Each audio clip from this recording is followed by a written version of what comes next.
pa at pagbibigyan pa ng panahon yung kabilang parte ng pagkakataon para sagutin yung mga allegations. Opo. Sec Gen, para lang po sa information ng mga nakikinig sa atin, yung usual process na sinasabi niyo po ay diringgin yung impeachment sa Committee on Justice, tapos dadalhin sa plenaryo. Tama? Opo, sa unang-una ko, i-transmit ko kay Speaker.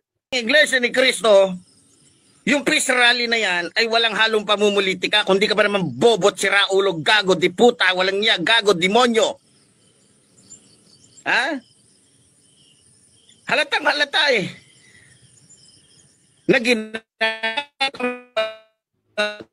Demonyo, mga siraulo, mga putang ina, yung peace rally na wala yung pinagkaiba sa ginawa ni Rodrigo Roa Duterte. Ang ina, politiko yung nagsalita dun eh. Ha? Isang maagang putang ina sa mga sa mga kalaban natin. Ha? At maging dito kay kay sino tong ng Iglesia ni Cristo? Si Eduardo, isang magandang putang ina mo ka. Ha, Eduardo, Manalo, mukhang pera ka, talagang demonyo ka. Ilang bilyon ang binigay sa iyo? Tarantado ka. Ha? Okay na sana eh. Ang taas na ng respeto ko sa iyo eh. Ang ganda na ng ko sa Iglesia ni Cristo, puro putang ina mo ka, Eduardo Manalo. Kiki ka ng ina mo. Ganun pa man, bilang pagrespeto ko sa Shahid at bilang pagrespeto ko na rin doon sa mga taong nakatulong sa akin noon na hindi ko alam mga Iglesia ni Cristo pala yun. Mahirap para sa akin na kasi pero bilang isang tunay na lalaki, kung mali man ako, tatanggapin.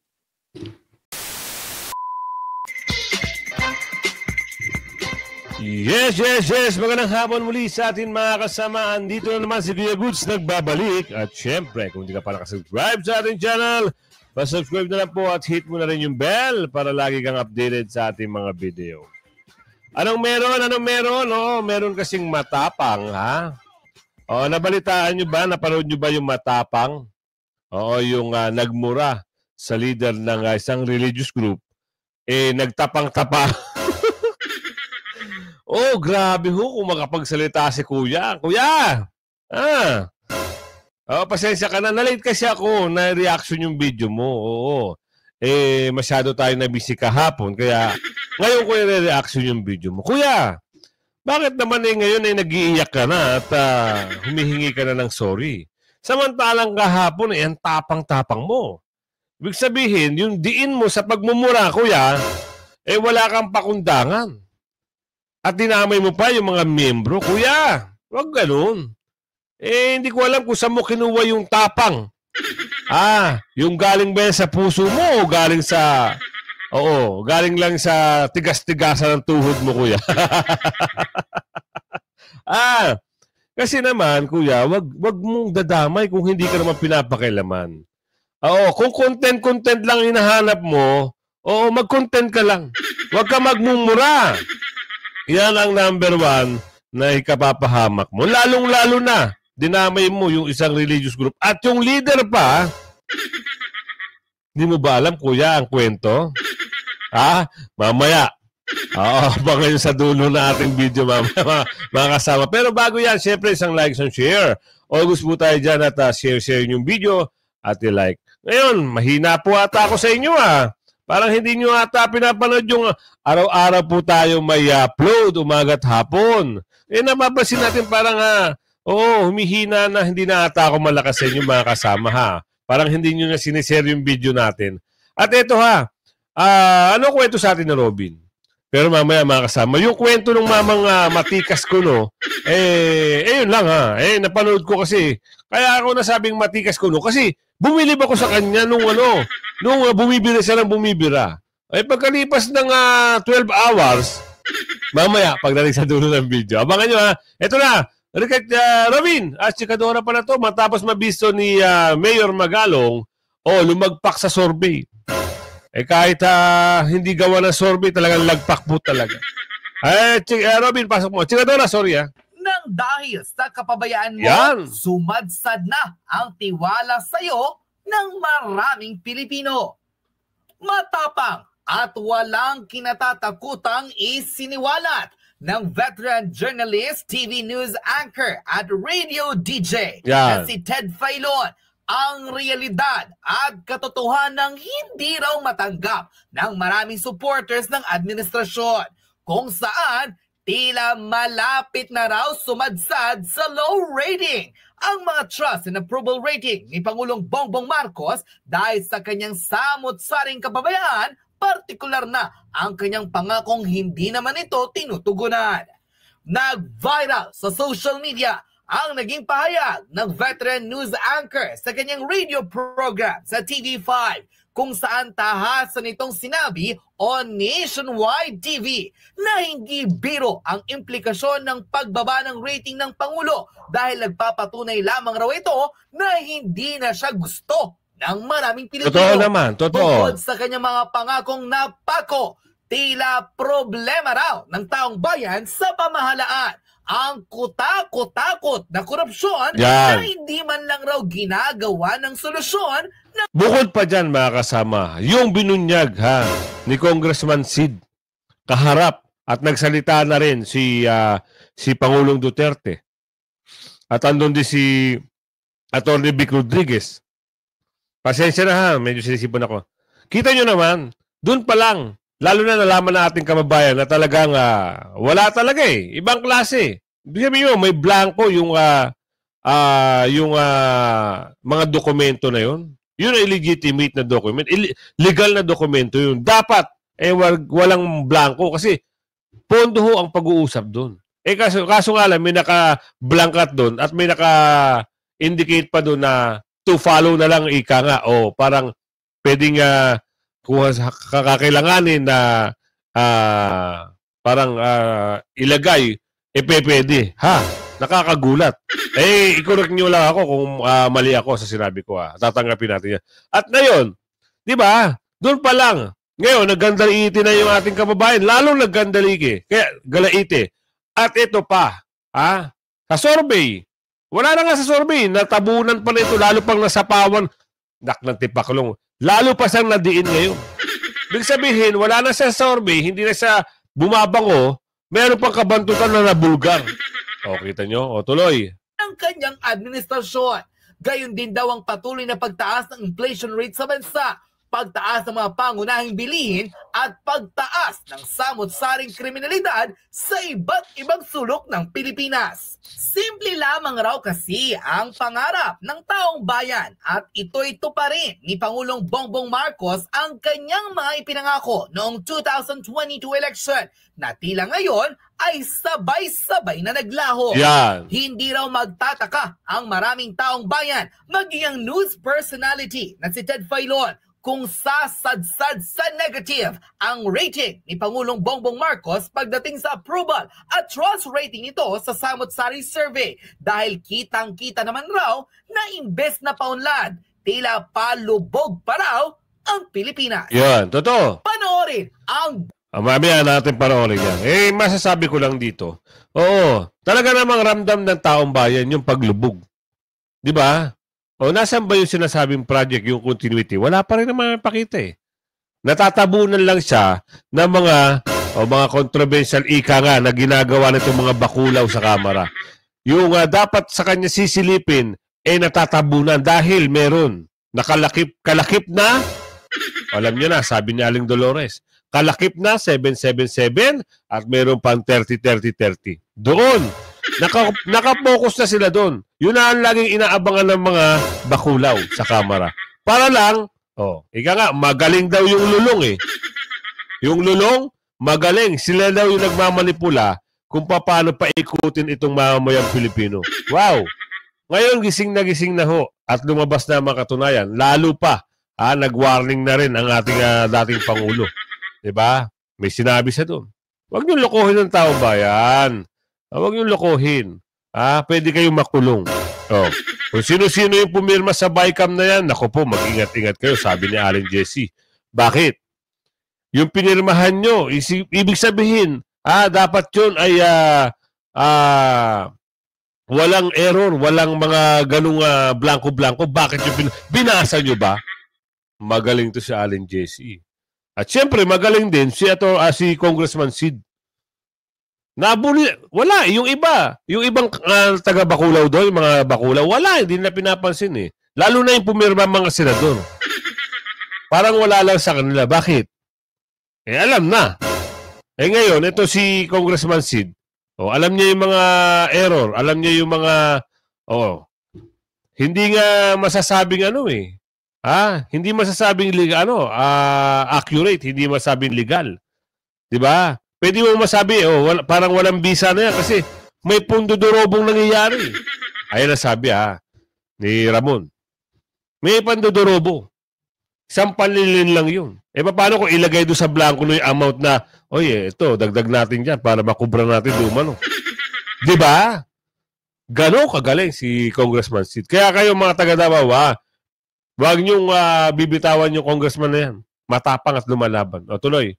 Buong detalye at nakakamanghang pananalita at pang-real talk ng veteran TV news anchor na si Ted Pailon kung saan isiniwalat ang katotohanan sa likod ng napakababa at sumasadsad na rating ni Pangulong Bongbong Marcos matapos itong maluklok bilang ika-17 presidente ng Pilipinas. 3 taon nito sa pwesto, nagbigay lamang raw konsumisyon at paghihirap sa maraming Pilipino. Panoorin ang full video.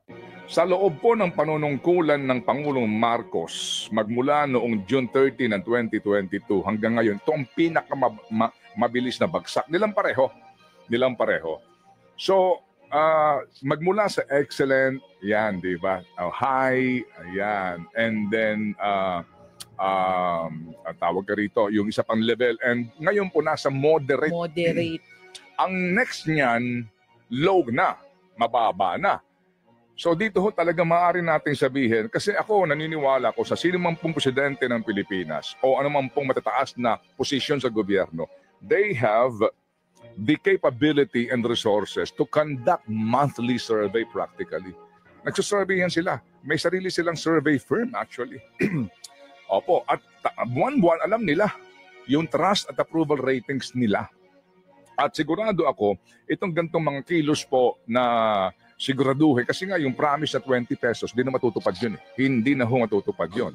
So dahil dyan, ito nga po, di ba, ang kantyaw lagi sa gobyerno, presyo ng pagkain, bigas ang pangunahin na sanhi ng mabilis na inflation. So may kaugnayan ito. Itong ganito pong gawin na you're diverting the issue sa totoong dahilan kung ba't mababa, bakit ba mataas ang presyo ng bigas. Right? So, ngayon, dahil dito sa isyong ito, sigurado ako, lalo pang gagawa ng kung ano man po mga pakulo itong DA ng kung ano-ano, para lang po matanggal yung init sa tanggapan ni Presidente at maibaling ng taong bayan ang ating pong muhi o ang ating galit, ang diskontento sa sinasabing dahilan kung ba't mataas ang presyo ng ating pagkain. May kaugnayan yan. Kasi ito hong nagdaang mga araw, puro sila patalastas sa lahat ng mga dyaryo, di ba? Yung doon mo na mapapansin yung galaw ng gobyerno, mukhang nakakaramdam sila na bumababa po yung trust and approval ratings. Ano ho ba ang implikasyon nito? Kapag po sumadlak po sa bumaba ng bumabayan, yung governance mo ay hindi matibay. Yan, di ba? Wala na ho talaga magtitiwala, sabi ni Alan Judy. Kahit naman siya, hindi nagtiwala. Ako pa ba? Magtitiwala? Hindi, no way.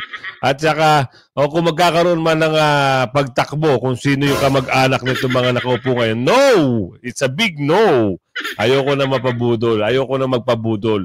Kaya alam nyo, yung ratings na yan, tinutumbok nila yung mga Duterte sa ratings. Si Bibi Sara, mababa na raw ang ratings. Kabaligtaran ho yun. Oo. At ang alam natin, hindi lang taga Mindanao, taga Cebu, Bisaya, Leyte, Luzon, ano pa ba? Taga migrante at OFW, hindi lang yan ang nakakaalam. Marami. Milyong-milyong membro ng INC ang naniniwala. Katunayan, nagkaroon ho ng magaling na rally, no? Sabihin nating magaling. Kasi naman, bakit kayo nag-imbita ng mga kaliwat kanan at puro mga aktivista ang inimbitahan nyo. At nagangaw-ngaw kayo doon. Naku po, Diyos mio. Impeachment complaint versus BP Duterte. Still need enough support, House, Executive. Yan ang bagong balita dito. Ngayon, ano ang balita na gusto nyo pang malaman? Siyempre, mamaya, yung sa dulo ng ating video. Yun, yung mamang magaling na kung magmura, akala mo siya si superhero, Superman, pero ang katunayan, paglipas ng 12 oras, 24 oras, humihingi na ho ng sorry. Eto, samantala dito, impeachment complaint versus BP Sara. Still need enough support. Sino naman ang hihingi niya ng tulong? Eto, bahala kayo magkwento. Ang kapalaran nitong tatlong impeachment complaint na i-file dyan sa Kamara? Ano na po next step? Vice President Sara.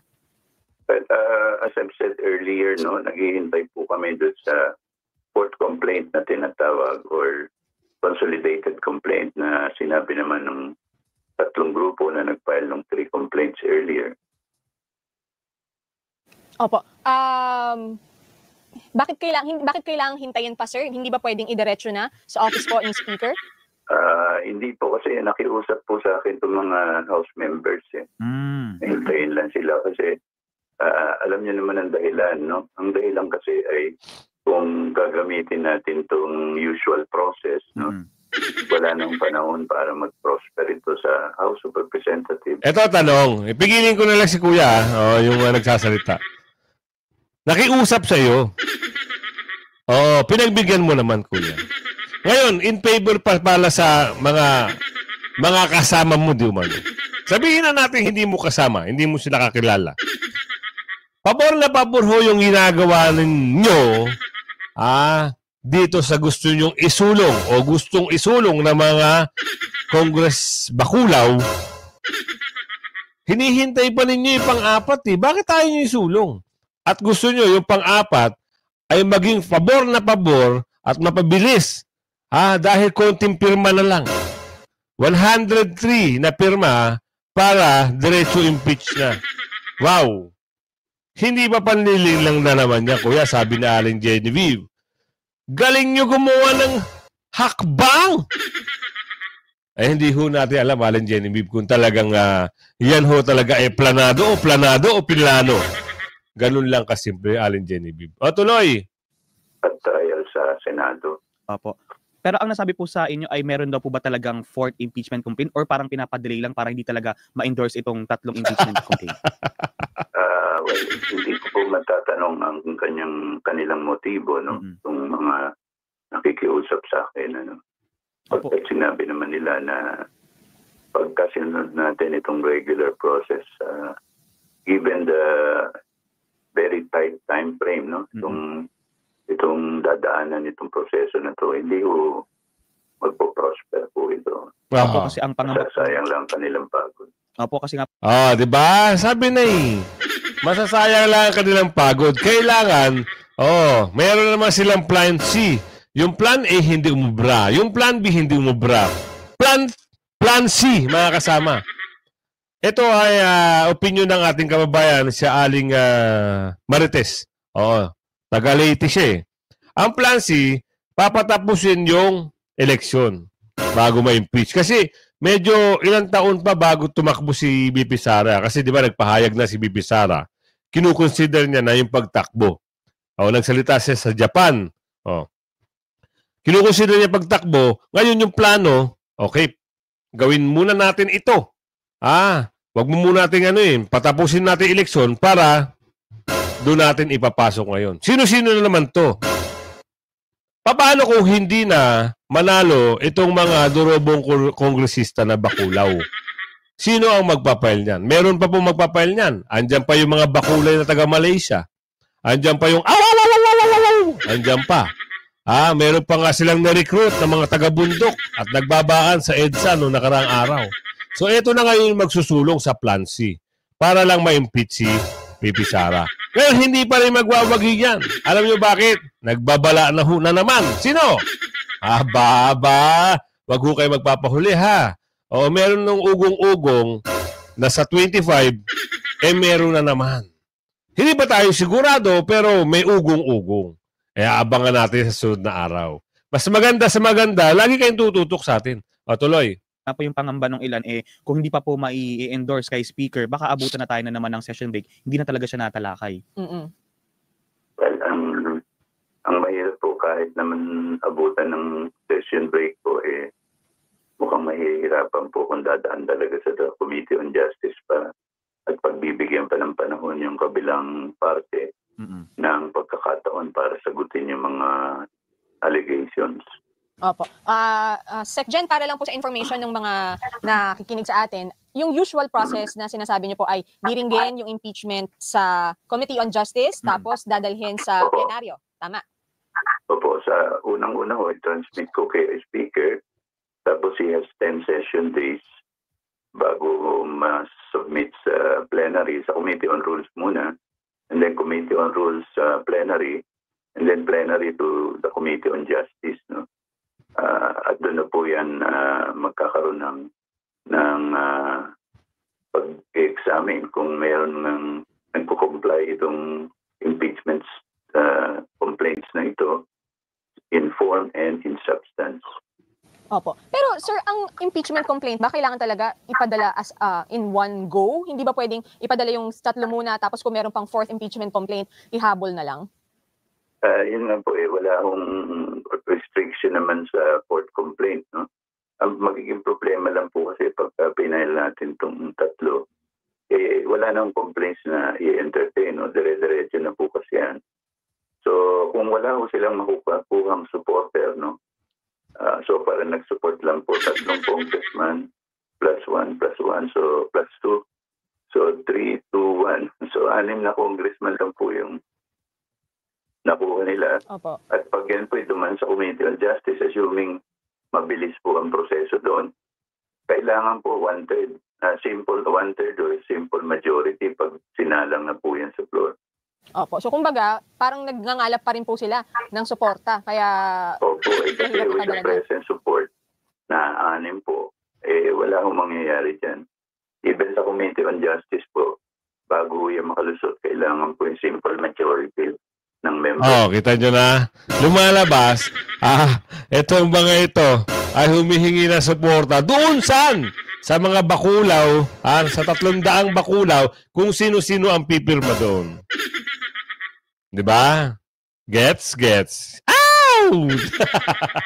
Pero kahit sumulong yung 1/3, hindi ho papabayaan si Bibi Sara ng ating kababayan na nagsasabi at talagang sumusuporta sa kanya. Lalong-lalo na taga-migrante o OFW.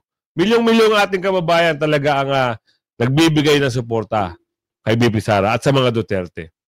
Narinig niyo naman, di ba? Dito tayo sa matapang na tao. Gusto ko lang naman sa inyo i-share, ito si Kuya. Ang tapang! Ay, grabe. I-replay natin yung mensahe niya nung isang araw.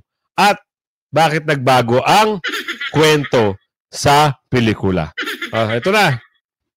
Tuhin ko lang po sa inyo mga minamahal ko mga kababayan. Huwag po kayong maniwala sa sinasabi ng Iglesia ni Cristo. Ako po hindi ako galit sa Iglesia ni Cristo pero pasisinungalingan ko ngayon yung sinasabi nila. Kasi ginagago nila yung taong bayan Ginagantanga ang taong bayan. Ayoko sana magsalita sa Iglesia ni Cristo kasi kaibigan ko nga yung ibang ministro dyan. Pero sa puntong ito, wala akong pakialam kung magagalit man kayo sa akin kayong mga taga-Iglesia ni Cristo. Lalong-lalo na yung pamunuan ng Iglesia ni Cristo, itong si Eduardo Manalo. Lalong-lalo ka na, ikaw mismo na leader ng Iglesia ni Cristo.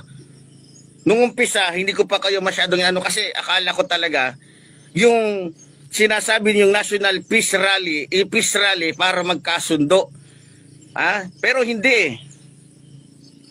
Pinagsalita ninyo si Marcoleta sa National Peace Rally ninyo na para bagang pinalalabas doon na mali ang ginagawa ng mga taga-kamara. Kung talagang yan ay totoong peace rally, bakit isang politiko na mortal na kalaban ng mga congressman dyan sa Kamara, ang pinagsasalita ninyo, hinayaan ninyo magsalita na parang lumalabas na mali ang ginagawa ng Kamara, na siyasatin, alamin, papanagutin yung mga taong umaabuso sa kanilang kapangyarihan, katulad ni Sara Duterte. Nasaan yan yung peace rally na sinasabi ninyo? Halatang halata pamumulitika Kung hindi pamumulitika, yung ginagawa ng Iglesia ni Cristo, bakit nyo hinayaan na magsalita si Marcoleta? Yan lang ano ko sa inyo. Ha? Yan lang ang masasabi ko. Ha? Oh, good morning, Gerardo Cory Jr. Tama ka, kapatid. Ako ay NC, pero sa nangyari nung rally, nakialam si Marcoleta, grabe. Natitinod tulog ako. Natitisod. Yan, okay. Bongtera, Labrador, hindi mo alam na mali ang Kamara. Sira ulo, tarantado, Bongtera, tirahin kita ngayon dyan, makita mo Anong hindi alam? Ang sabi ng Iglesia ni Cristo, yung peace rally na yan ay walang halong pamumulitika, kundi ka ba naman bobot, sira ulo, gago, di puta, walang niya, gago, demonyo. Halatang halata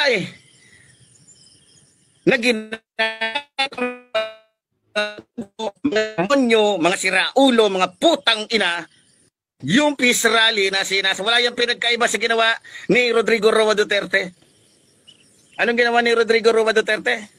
Prayer rally daw. Pero nung nagsimula na sila, paninira rally pala. Parang totoo yata yung sinasabi sa akin na binayaran ng bilyon-bilyon itong pamunuan ng Iglesia ni Cristo para lamang makaligtas itong si Sara demonyo. Ayoko na sanang ano yung Iglesia ni Cristo kasi okay na kami. Okay na kami. Natutuwa na ako kasi nakikita ko na yung ano Pero sa nangyaring ito, di puta, di honor. Good morning kay Apple Teach 1984. Front lang nila yun. Yes, halata naman front lang nila. Yung sinasabi ng Iglesia ni Cristo na peace rally. Putang inang peace rally na yan. Wala yung pinagkaiba sa prayer rally ni Digongyo. Robin Dolor, INC ay kasabwat.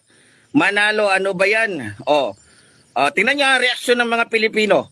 Kayong mga nanonood ngayon, lalo ng mga DDS, tingnan nyo. Sige, mag-react kayo. Yung mga nakaano ngayon, babasahin ko dito yung mga reaksyon ninyo. Baka sabihin nila, ako lang ang nagre-react dito ng ganito. Sabi dito ni Romel Bella, alam naman ng taong bayan kung ano ang totoo Yes. Gerardo Cory Jr. ay oy, putang ina mo ka tawag dito. Sige, yun na yun. Pio Manoog. Ano to? Pare-pareho lang yan. Tama. Di ba? Mga kababayan, sabi ng Iglesia ni Cristo, wala daw halong pamumulitika. Putang ina, politiko yung nagsalita dun Isang maagang putang ina sa mga sa mga kalaban natin. At maging dito kay kay sino tong ng Iglesia ni Cristo? Si Eduardo, isang magandang putang ina mo ka. Eduardo, Manalo, mukhang pera ka, talagang demonyo ka. Ilang bilyon ang binigay sa'yo? Tarantado ka. Okay na sana Ang taas na ng respeto ko sa iyo Ang ganda na ng ko sa Iglesia ni Cristo. Puro putang ina mo ka, Eduardo Manalo. Kiki ka ng ina mo.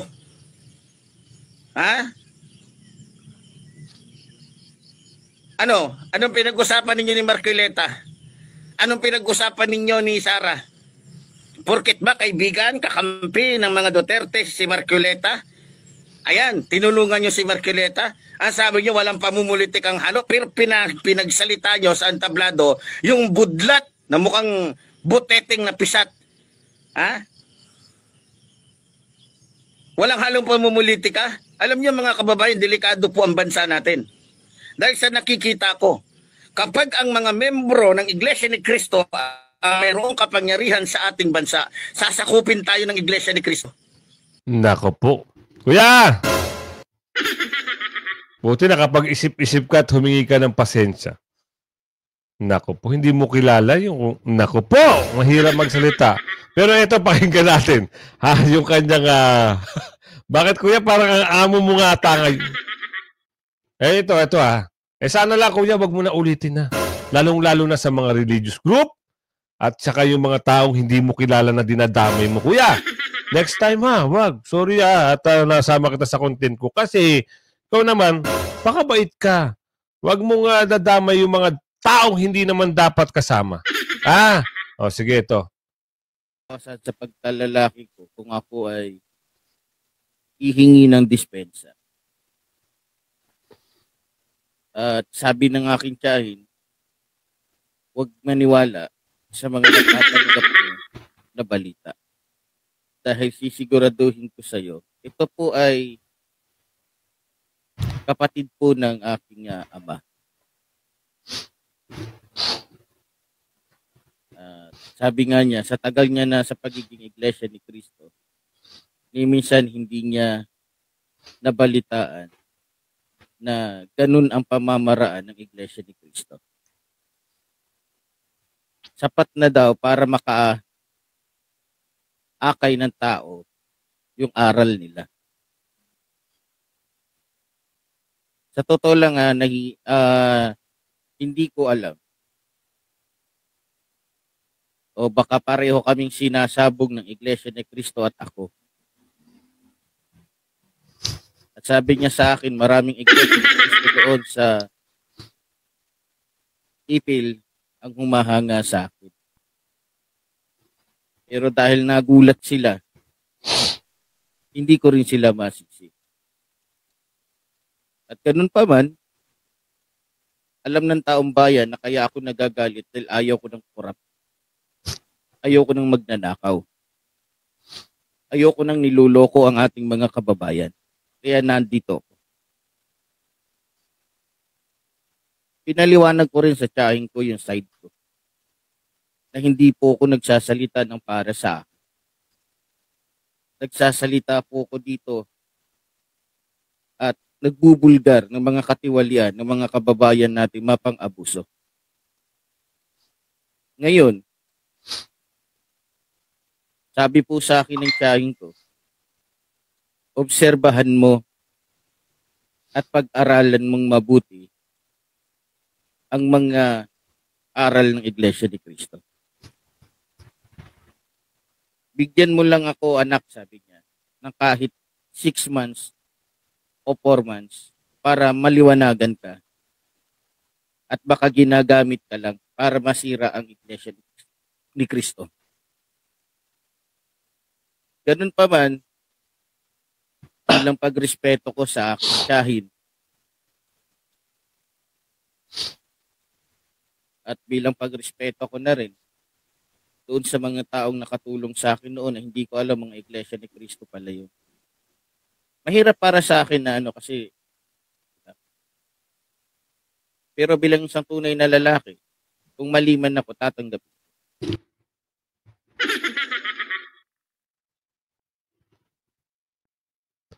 Yan, kuya. Next time yung, alam mo kuya, hindi pinapairal yung init ng ulo at yung tapang. Next time, wag ka magbabanggit ng ganun. Sorry at nasama kita sa content. Oo. Ang payo ko lang, relax ka lang. Ha? Gawin mo lang makabuluhan yung bagay-bagay sa mundo. Wag mainit ang ulo. Kasi pag uminit ang ulo mo, lalo-lalo na marami ka nadadamay, hindi mo alam kung ano yung nasasabi mo. Diba? Ganun lang kasimple. Kaya kung hindi ka pa nakasubscribe, mag-subscribe ka na. Huwag ka nang papahuli sa mga balita, issue at reaksyon ng bayan. Hanggang sa muli. Bye-bye!